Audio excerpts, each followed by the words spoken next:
সিরিয়ালের ভবিষ্যৎ এখন টিআরপির হিসাব নিকেশের দখলে।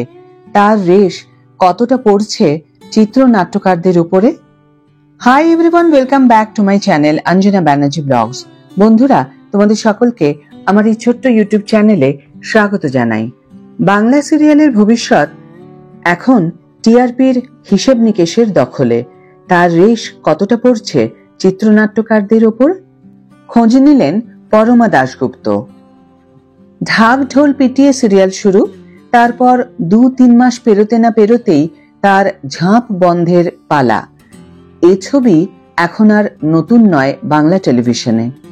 আর তাই নতুন মেগা এলে যতটা আনন্দে থাকেন অভিনেতা, কলাকুশলী সহ গোটা টিম, ঠিক ততটাই থাকে উদ্বেগ। কাজ তো এলো, চলবে তো? সেই প্রশ্নটাই তাড়া করে বেড়ায় গোটা ইউনিটকে। টিআরপি অর্থাৎ টেলিভিশন রেটিং পয়েন্ট দাঁড়িয়ে দর্শকের পছন্দের উপরে। সিরিয়াল পর্দায় এলে দর্শক তা কতটা পছন্দ করলেন, কতক্ষণ দেখলেন, দেখতে দেখতে চ্যানেল বদলালেন কিনা, তার উপরেই দাঁড়িয়ে এই রেটিং এর হিসেব নিকেশ।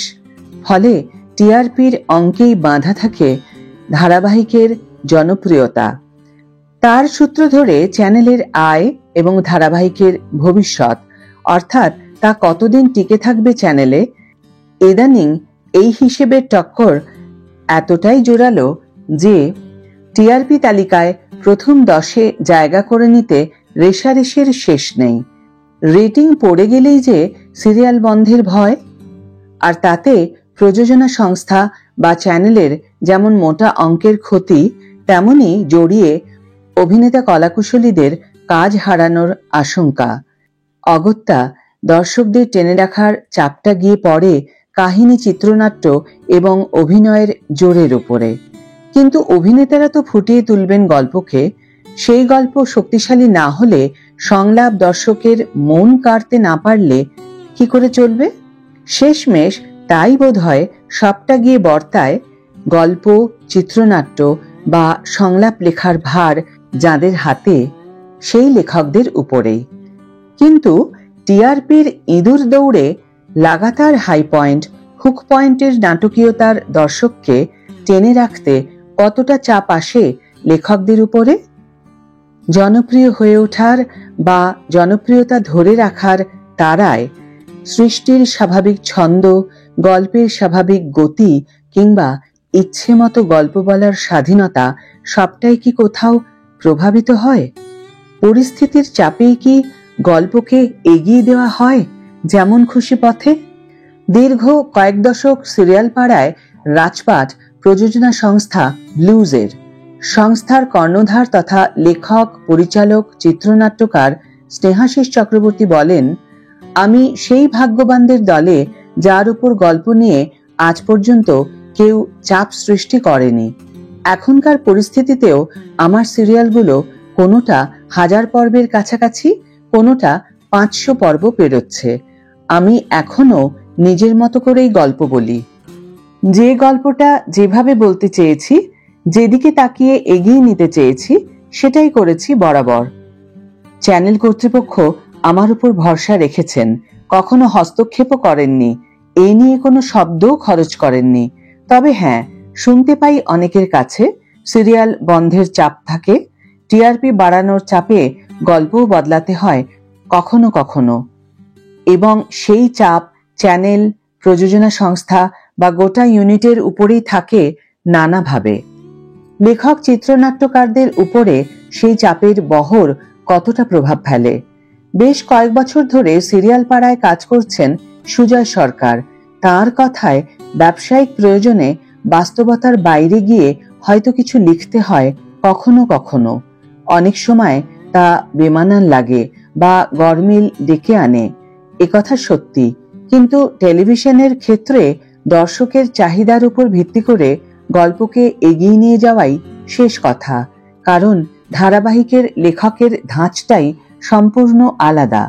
মেগা সিরিয়াল মানে বটগাছের মতো একটা বিষয়, যার অজস্র শাখা আর ঝুড়ি আছে, কিন্তু মূল গল্প হলো গাছের ওই মোটা গুঁড়ি। তাই মেগা সিরিয়ালের নিয়মিত লেখক হতে গেলে গল্পের প্রয়োজনে শাখা মৃগের মতো ডালে ডালে লাফ দেওয়ার মানসিকতায় অভ্যস্ত থাকা উচিত বলে আমি মনে করি।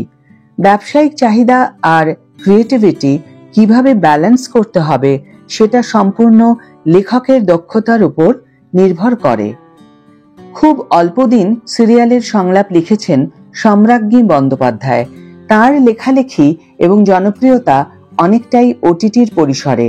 টিআরপির বদলে সেখানে ভিউজের নিরিখে তুল্যমূল্য বিচার চলে জনপ্রিয়তার। সিরিয়ালের সঙ্গে পরিস্থিতিটা কতটা এক বা আলাদা? এক্ষেত্রেও কি প্রভাব পড়ে গল্পের মানে? ভিজুয়াল মিডিয়ার অন্য মাধ্যমগুলোর সঙ্গে সিরিয়ালের একটা তফাৎ গড়ে দেয় রোজকার তাড়াহুড়ো। প্রত্যেকদিন সকালে অতগুলো সিন ছাড়া ব্যাংকিং না থাকলে বাড়তি চাপ, এক একটা করে সিন লেখার ফরমায়েশ, পুরোটাই ডিমান্ড সাপ্লাইয়ের নিয়মে চলতে থাকে। এত সব সামলাতে গিয়ে লেখার গুণগত মান নিয়ে ভাবার সময় থাকে কি সেভাবে? বরং সপ্তাহের একটা নির্দিষ্ট দিনের জন্য ভাবনাগুলো তোলা থাকে, যেদিন টিআরপির হিসেব আসে। তখন তলিয়ে দেখা হয় গল্পের কোন ট্র্যাকটা কাজ করলো, কোনটা করলো না এবং কেন করলো না। শুধু সিরিয়াল কেন, সিরিজের গল্পও তো এখন ওয়ার্ক করা বা না করার উপরে অনেকটা নির্ভরশীল। বিশেষত সিরিয়ালের ক্ষেত্রে ডিমান্ড সাপ্লাইয়ের এই সিস্টেমটার এই তাড়া, জনপ্রিয় হয়ে ওঠার তাগিদ লেখকদের উপরে পুরোটা না হলেও কিছুটা চাপ তৈরি করে তো বটেই। সময় নির্ভর সৃষ্টিশীলতা নিশ্চয়ই শেখার বিষয়, কিন্তু কতটা সময় বরাদ্দ থাকে সেটাও তো একটা প্রশ্ন, বলছেন সম্রাজ্ঞী। রেটিং নিয়ে এত তোলপাড় যাঁদের জেরে সেই দর্শকদের একাংশ অবশ্য শুধু ধারাবাহিক না চলাতেই থেমে থাকেন না, বরং সুযোগ পেলেই দেদার ট্রোলে মজে যান। কেউ বলেন আজকাল সিরিয়ালের গল্প মানেই নাকি গল্পের গরু গাছে ওঠে যখন তখন। কেউ বা গল্প বা চরিত্র নিয়ে তুলোধনা করার এতটুকু সুযোগ ছাড়েন না। সেসবের জেরে অনেক ক্ষেত্রে আরো তলানিতে ঠেকে টিআরপি, যার জেরে চাপ বাড়ে আরো। রেটিং যুদ্ধে হিমশিম টেলিপাড়া কিভাবে দেখে ব্যঙ্গ বিদ্রুপের এই রমরমাকে? স্নেহাশিসের কথায় এই ট্রোলিং বিষয়টাই আমার কাছে খুব আপত্তিজনক। এটা জানা খুব দরকার যে কি বলবো এবং কতটা বলবো। টেলিভিশন বা সিনেমায় কেউ ধ্বংস করার জন্য আসে না, সৃষ্টি করার চেষ্টাই করেন। এতে মানুষের কষ্টার্জিত টাকা বিনিয়োগ হয়। সিরিয়াল তাড়াতাড়ি বন্ধ হয়ে গেলে প্রযোজনা সংস্থা বা চ্যানেলের বড়সড় আর্থিক ক্ষতি হয়। অনেক মানুষ রোজগারের সুযোগ হারান। ধারাবাহিকের ব্যর্থতা নিয়ে এত ট্রোলিং তাই একটা ভয়ঙ্কর অভিশাপের মতো, যেটা বহু ক্রিয়েটিভ মানুষকে, অভিনেতাদের বা লেখকদের ধাক্কা দেয়, যন্ত্রণা দেয়, ঠেলে দেয় অবসাদে। যারা ট্রোল করেন, কেন করেন জানি না, এত মানুষ, এতজনের অন্নসংস্থান যে সিরিয়ালের সঙ্গে জড়িয়ে, তার প্রতি কি একটু শ্রদ্ধাশীল হওয়া যায় না? আশা করব যারা সিরিয়াল না চললেই ট্রোলিং এর পথে হাঁটেন তাদের একটু সুবুদ্ধি আসুক। এই বক্তব্য স্নেহাশিসের। আজকের এই ভিডিও এখানে শেষ করছি বন্ধুরা। এই ভিডিও সম্পর্কে তোমাদের মতামত অবশ্যই কমেন্ট বক্সে জানিও। ভিডিও যদি ভালো লেগে থাকে তাহলে অবশ্যই একটা ছোট্ট করে লাইক দিও, শেয়ার করো বন্ধুদের সাথে। যারা এখনো আমার চ্যানেলটিকে সাবস্ক্রাইব করোনি তারা অবশ্যই চ্যানেলটিকে সাবস্ক্রাইব করে আমার পাশে থেকো। আর যারা অলরেডি সাবস্ক্রাইব করে দিয়েছো তাদের জন্য আমার অনেক অনেক অনেক ভালোবাসা এবং অনেক ধন্যবাদ। আজ তাহলে বিদায় বন্ধু, দেখা হবে পরের ভিডিওতে। ভালো থেকো, সুস্থ থেকো, সঙ্গে থেকো।